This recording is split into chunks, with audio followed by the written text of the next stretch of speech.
Welcome to, well, a bit of a Palace Confidential little treat for you today. We are out in the wild on a very special royal walk for you today. I'm Jo Elvin, of course, and this is, it's no introduction, our royal editor from the Daily Mail, Rebecca English. Where are we?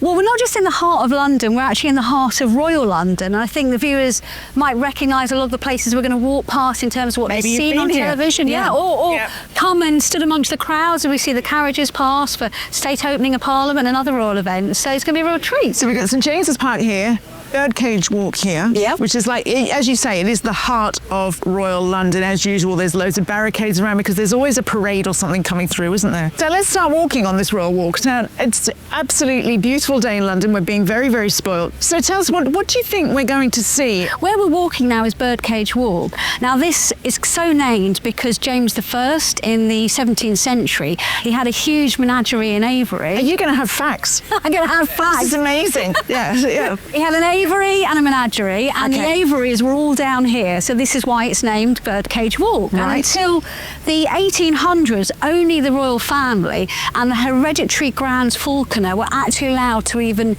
go down this road. It was cut off to the public. Can you just say that name to me again? The hereditary what? Oh, Jo, don't do that to me. The hereditary what now? Grand Falconer. Okay. They don't have falconers in the royal family anymore, though. And obviously, given its avian history, there are still some exotic birds in this park now. Thank you very much. Oh, sorry. I'll be here all week. You've all have seen the pelicans here in the gardens then, and apparently they only breed if they're part of a big flock. So that's why they only have a couple here, and they constantly keep on replacing them when they die, apparently. But what we do know from Queen Elizabeth herself was at the end of the Second World War, she memorably escaped out into this area with her sister Princess Margaret so she could soak up the atmosphere from the crowds of VE Day. So, you know, and they even made a film about it, you know, only in the last few years. So we know it's a very present part of royal history as well. Is Queen Elizabeth's, it was her back garden, wasn't it?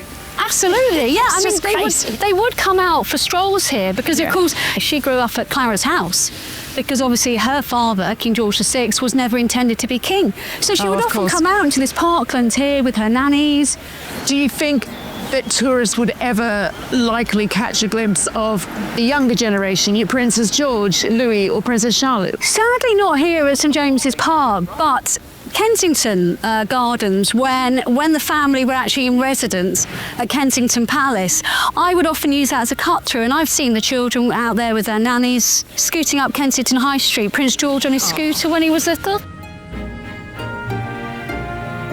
We're going to somewhere very special that I'm not sure I should tell you about yet because it's going to be a bit of a surprise. Okay. It's not to the Home Office to decourt me, is it? The great thing about here is everywhere you turn, there's history, there's statues, and it's one of the reasons why they've chosen this to be the site of the official Queen Elizabeth II memorial. Do you know exactly where that's going to go? Well, they've got to decide. It's going to be around in there, basically. Yeah. Well, do you know what? I was only thinking about that on the way here when I drove past the Buckingham Palace and the massive statue of Queen Victoria. We're just coming up now to the Guards Chapel, home of all of the Guards regiments who play a huge part of public life in the UK, but particularly when it comes to ceremonial events, the royal family, you know, the 5 regiments of the Guards. You will always see one of them out, and they obviously always see one of them guarding Buckingham Palace, and they take turns, which is why we see the changing of the Guards. Now, the Guards Chapel was interesting because in 2007, William and Harry chose that as the venue for the memorial of their late mother, Diana, Princess of Wales. What, that tiny little room? Yeah, for 10th anniversary. So tiny. Well, that was a real issue. So it was the 10th anniversary of her death. And they wanted to have a big public commemoration of this, but they chose the Guards Chapel, which is tiny. It's only got 500 seats in it. And there were some people who were quite unhappy about it. Why did they choose that? That's a good question, actually. They chose it because they were both in Guards regiments at the time. Okay, so it wasn't some pointed, we don't want anyone coming to this. No, and in fact, there's a reason why you would have thought they wouldn't have chosen it, because in the Guards Chapel, many decades before that, the then Camilla Parker Bowles got married to her husband Andrew Parker Bowles because he was in the Guards as well. Feels a little bit awkward. I don't think I've ever told this story before. Okay. But at the time, there were a lot of officials at Buckingham Palace who wanted Camilla, she was by then Duchess of Cornwall and married to the Prince of Wales, they wanted her to go to this memorial service. The officials are saying, no, the Prince of Wales is going to be there, she's his wife, yes. and so she should be there by his side. But obviously there is a whole other story to this. Because there's royal family and then there's families. And I can remember where I was. I was sitting in my mum's dining room while all the family was out playing, and I was working on a Sunday, and I decided to ring the Diana Appreciation Society. There was a lady who's had a huge collection of memorabilia, and just ask her opinion, what she thought about it. And she proffered her opinion, which wasn't entirely positive, as you can probably imagine. Right. And then she said to me, but I have a letter from the Duchess of Cornwall here. I wrote her and said, look, with respect, I don't think you should be at this. And she wrote the her and said that? Duchess of Cornwall wrote back to her and said, I've been listening to what people say, and you're right, I'm not going to go. And I rung Clarence House. So, immediately the spider senses were up on my neck. So I thought, this is a story. Nobody knows this, so she's not going to go. So I broke it to the world that she wasn't going to be at this event. And she wasn't frightened of expressing them back and saying, actually, do you know what? I've listened to you and you're right. I mean, with respect, what a horrible letter to get. I imagine the royal family are quite used to it, to be honest. Goodness me, I don't really understand sort of like spending the time to take pen to paper for something like that. But no, actually, funny enough, the lady who gave it to me said, actually, I respected her for doing that. Yep, so she won 100%. over somebody else that, by just being very open and very honest, that wasn't one of her biggest fans. The first time you're in London and you see that palace and you can't quite believe it's real because you've just seen it so often in your life and it's such a famous building, and it still slightly blows my tiny mind whenever I'm driving down the Mall and just come across it. Well, you can imagine what it was like for me the first time I went in it. The funny thing is, it's not actually the official seat of power for the monarchy. The seat of power for the monarchy is St James's Palace over there. Yes, and do you know what? I never actually 100% know where that is. It's there. It's that way. I know it's over there somewhere. It's there. You can you can kind of see the back of it. Okay. But that's the thing, which is why ambassadors to the UK, foreign ambassadors to the UK, are still accredited to the Court of St James, because that is the official seat of power. You still haven't told me where we're going. Well, I think, that old phrase about Buckingham Palace, am I going to sit on the throne? the old phrase about how to keep an idiot in suspense. You'll find out when we get there, Elvin, all right? Right. Well, we literally can see Buckingham Palace straight in front of us. Yeah. The Union or flag. are you just taking me to the pub next to The Buckingham Union Palace? flag is up, but not the Royal Standard. Okay, so the we know Union what that flag means, is don't always we? flying. Yeah. The Royal Standard is not up, which means that the King is at Windsor. Do you have any idea when that tradition started of like announcing when the monarch is in residence? You're going to ask a question that is going to throw because me, I just Jo. think, I don't know. That sometimes the dark thoughts in me are like, well, do we want the public to know where the king is at all times? Do you know what I mean? It's like it's weird. Yes, I see, and there is a kind of security issue, I suppose. But the fact is, he is our head of state, and we need to know when he's in residence. So He's not there right now, guys. Okay. I have been to Buckingham Palace, not as many times as you, but it is an experience, isn't it? It's a huge experience. What do you remember? It's incredibly grand, it's incredibly opulent. And as someone born and bred, not just in the UK, but in London, it's something I've driven past for years. It's just been very much like Queen Elizabeth was, part of the fabric of my life, personally. You go in not through the front entrance, but through the side entrance, and you straight away get into this kind of rabbit warren of corridors. And there's, what I love, there's a Couth's cash point machine in there. So they have a very posh bank for their cash point. Do not remember that detail. Then you see the staff canteen, which looks nothing like a staff canteen I've seen before. Indeed. I've never eaten in it, but the smells always coming out of it are amazing. But I remember going in there, and it was very forgotten to have your phone on. And my first time I'd forgotten to turn my phone off, and my mother rung, and I quickly kind of ended the call. But then she kept on ringing, and I thought, oh my gosh, it's like a family emergency. Yeah. So in the end, I hid round the side corner. I was like, yes, what do you want to know? And she was actually greyhound racing, wanting to know what pet I was. Well, that is a family emergency for the English family. Let me tell you. What pet I wanted to put on a Did dog. you win? I can't remember. I was like, just put a 5 or a number 6 in the 6, Mum. I was like, I'm actually like an event with the Queen. Have you got? I had an invitation to a reception for Australians in the media in Britain. Oh, really? I remember just that. ahead of when they went on when the Queen and Prince Philip went to a tour in Australia. That was her last trip to Australia, I think. Yeah. But I got my invitation framed because the date of me visiting the palace for the first time and meeting the Queen and Prince Philip was actually on my birthday. Oh, amazing! So it's just sort of like, it was just this serendipitous thing. And it was that the event that Jason Donovan and the Wolverine, Hugh Jackman was there? Yeah, I met Hugh Jackman there. Kathy Lett, my friend, who is a famous author, particularly in Australia. She got loads of front pages in Australia because she wore a skirt and jacket suit that had loads of corgis on it. I remember little that. diamante rhinestones for eyes. Yeah. And there's a picture of the Queen looking absolutely delighted and chuckling to her heart's content. I remember that picture. Yeah, I remember that. I just thought, trust Kathy to be able to get that iconic moment. Okay, so Rebecca, we've actually now gone past Buckingham Palace. So the walls here. So that little dream died. Yeah. And it looks now like you're taking me to Victoria Station and sending me on my merry way home. So I think you're going to have to fill me in on what on earth is going on. Well, I think I will. And actually, there's a little story, the reason why I wanted to take you here. So what is this? So I have a letter with a royal crest on it. And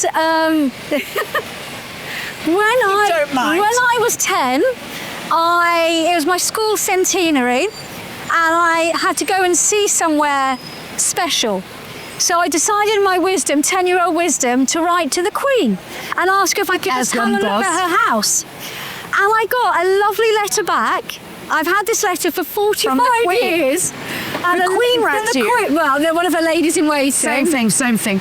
I had a lovely letter from her. It's really hope this doesn't blow away. Yeah, no, don't. Hold on to it. In which her lady in waiting wrote to me in 1980 and said, I'm commanded by the Queen to thank you for your letter, from which Her Majesty was interested to learn that your school will celebrate its centenary this year. I mean, who knew what I was going to go on to do? Very interested. And I'm so polite. I have to explain to you that Buckingham Palace is not open to members of the general public. But I am sending you a leaflet about the Queen's Gallery and the Royal Mews, which you may find interesting to visit when you next come to London. Thank you again for writing. Yours sincerely, and the name of the lady in waiting. Isn't that just amazing? Like they correspond to every single. Yeah. They did back in that day. They responded to every single letter that came in, and I kept it. And I've just found it again, 45 years. And I thought, let's go and see the Royal Mews. It's their 200th anniversary. It's a perfect time to visit. You can have a exclusive, proper, behind-the-scenes look. Do you know how many makes the family work? Do you know how many times I have driven past this very spot? Oh, so really? like when you're trying to see if that door's open, just to have a look in. Well, now you're going to get to go in. It's not just have a peek through. You're going to get to go in. So this is like one of the real hubs of the working royal family, isn't it? Absolutely. It's all their transportation. This is the coaches, the carriages, the cars. But it's also, as Queen Elizabeth said herself when she was younger, it's a village within Buckingham Palace. It's where a lot of the staff live. They have the doctor's surgery here. They have a gym here. I remember one of the staff telling me they used to see President Obama when he came to stay walking across the lawn because the Queen had given him permission to use the gym here at the Royal Mews. I mean, it's fascinating. And if you want to see behind the pomp and the pageantry, this is the place to go. It's making me really nervous. Stick it somewhere safe. I just don't want it blowing off into the traffic. After 45 years. Let's see. How do we get in? Do we just ring that doorbell? No, you can't do that.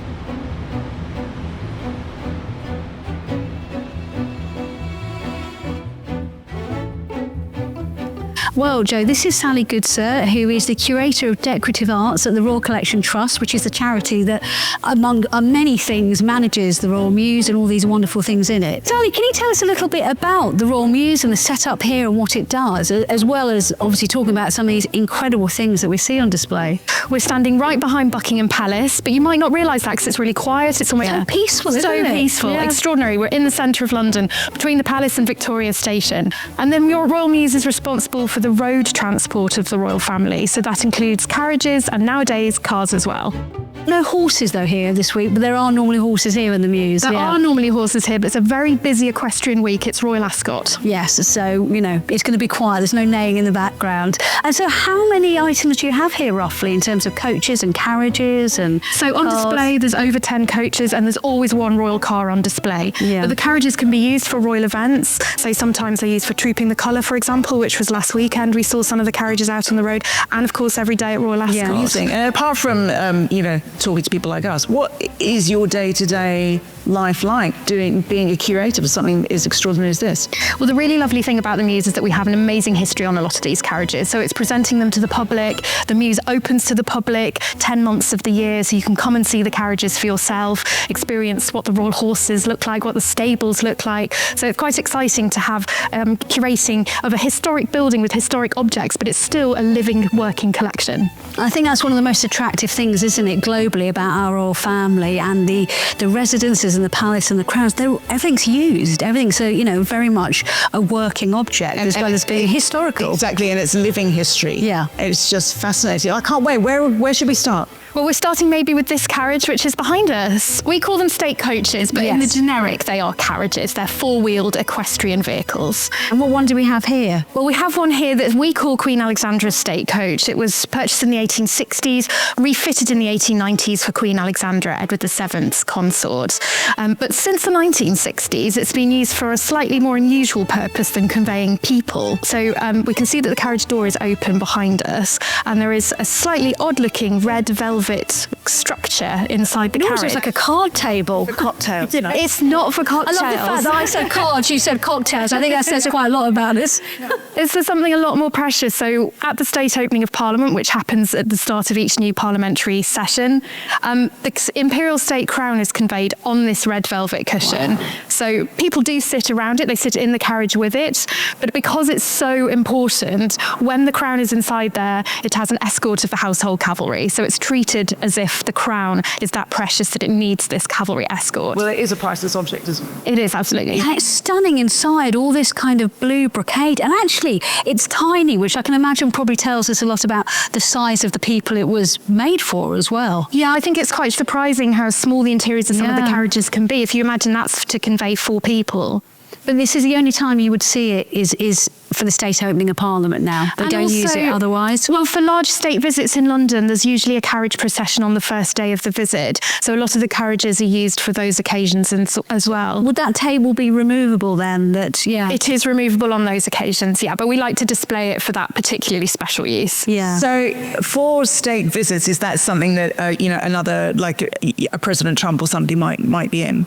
Possibly not in this vehicle, because there are some grander carriages in the Royal Yes, I can Mews. imagine him asking for a grander one. So this would be sort of further down the procession. So they're usually ordered in order of precedence, the carriages. So we're looking at ambassadors and other kind of dignitaries. Exactly. I love that there's a hierarchy for the carriages. They're all glorious, but it's like, I want that one. That one. I mean, you'd feel lucky to be travelling in any of them. And are those lights working lights still, Sally? Yes, there are working oil lamps. Now, they're not usually used because the carriage processions today don't take place in darkness. But some of the more modern carriages actually have electric light fitted inside, which means that the occupants are much more visible. Well, this is exciting me so much. I really would like to see some of the others. So where should we go next, Sally? There's a very beautiful coach next door, the Irish State Coach.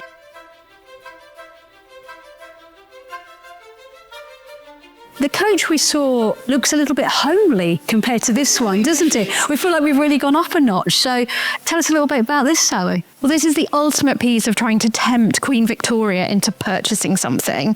This was made by some Irish coach builders, John Hutton and Sons, speculatively. They knew she was coming to Dublin. In 1851, they started making the coach, and in 1853, she arrived in Dublin.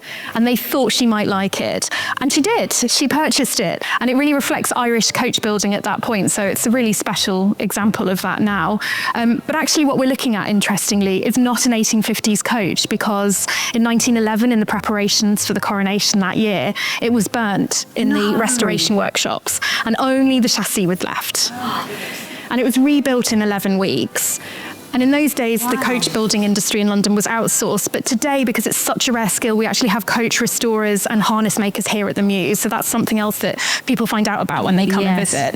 It's stunning. And was it recreated to literally the original design, down to the last little bit of gold leaf? Yes, it was recreated exactly as she would have known it. And yes, you've mentioned the piece around the top. In 1876, when Queen Victoria was proclaimed Empress of India, she had the top redesigned to include, you might just be able to see a palm tree, which reflects India, alongside the rose of England and the thistle of Scotland. Wow.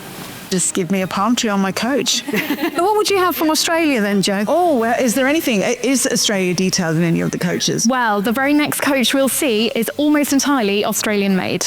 Oh. It's as if they designed it for you, yeah? Well, here we've got something special as well, but in a slightly more modern way, isn't it? There's a really fascinating story behind this coach, isn't there, Sally? There is. It was all made in Australia, bar one part of it, which we can mention in a moment. And it's very different from the other carriages. It's much bigger again. It's made of aluminium. It's got hydraulic suspension, and it has electric lights inside it.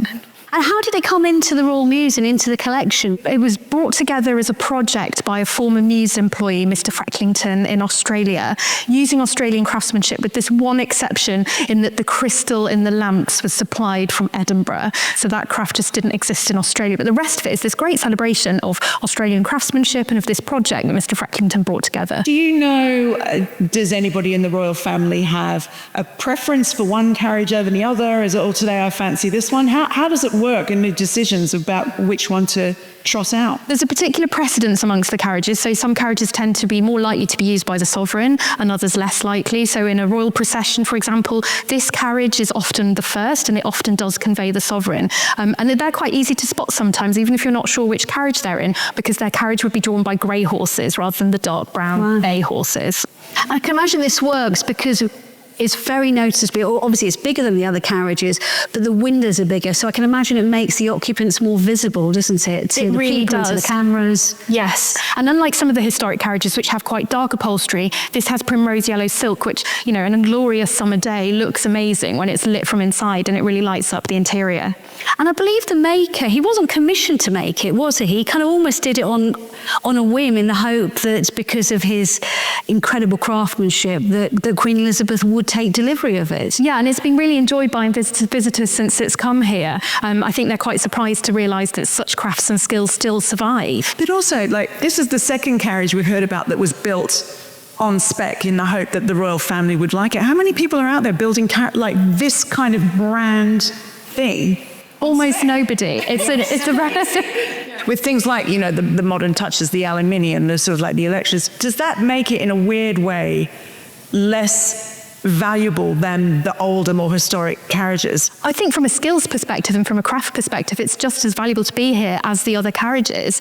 I mean, you know, example, in the crown in the top, there's a camera. I mean, an incredibly modern invention. No. And it's possible to film royal processions. The first time it went out, we did manage to film the streets of London and what that's like from the occupants of a carriage in a royal procession. That's such a clever idea. So would that have been the maker's idea, or was that something the royal family would have requested? It was all the maker's idea, just this idea that it would be really interesting to be able to see what that sort of royal view was like from a procession. So who has ridden in this? Which members of the royal family have ridden in this carriage, and for what occasions? So to date, every time it's gone out, it's had the sovereign in it. Now that includes the late Queen, Queen Elizabeth II, and His Majesty the King. So the first time it was used, it was for a state opening of Parliament in the late Queen's reign. And then more recently, for example, it conveyed the King and the Queen to the coronation in 2023. And they returned, though, in a different vehicle, didn't they? They did. And we'll see that later. It's a very different vehicle. It's very historic, looks quite different from this one.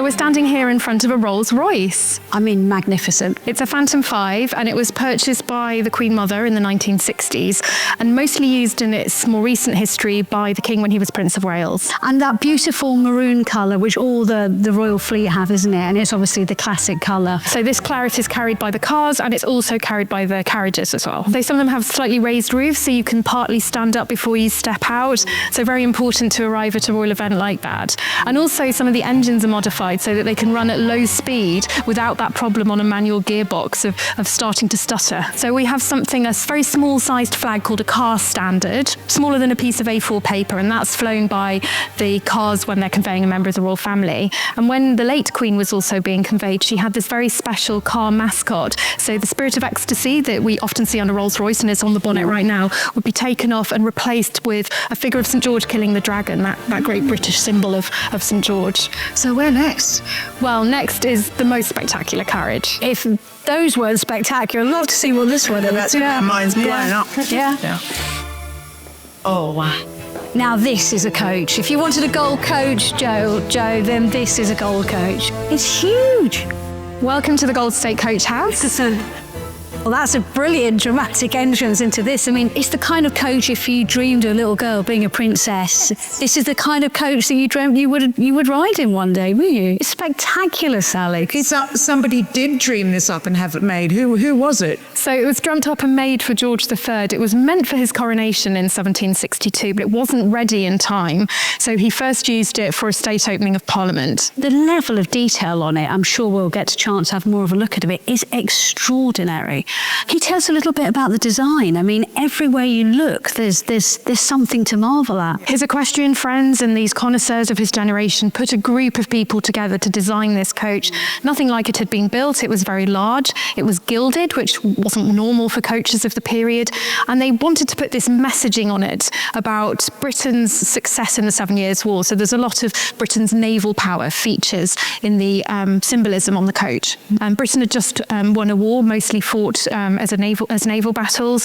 And there's pieces of information around it about the fact that George III, this first Hanoverian monarch to really live here, to speak English, to have this very settled family life. So there's pieces around it about how he will support architecture and navigation and the arts and how this will lead to Britain's prosperity. I think until you're here, it's hard to understand the scale of it. What can you tell viewers about just the actual physical size of it? How big is it?